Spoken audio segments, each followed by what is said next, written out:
मुबारक सम्मत अरे साहब की फरमायत ते डोड़ा कत्ता कत्ता छुरी पारे हौली चलसी हाँ हर हर रंग दी बोली चलसी डाल पलाच दी कुड़ी तैने नखरे की तो गोली चलसी सादी ता खैर झोला बेटा पैरा ने संग तो ईदा मना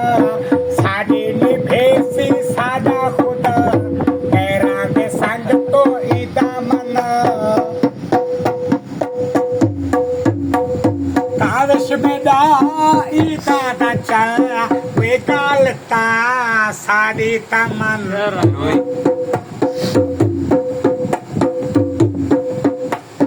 काविश में दा ईदा दा चला वे गालता सादी तमन मर्जी दा मालिक सादा खुदा गैरा ने संग तो ईदा मना सादी ने भेसी सादा खुदा गैरा ने संग तो ईदा मना खैर ਹੁਣ ਜ਼ਾਹਿਰ ਖਾਨ ਕੁਰਬਾਨੀ ਦੇ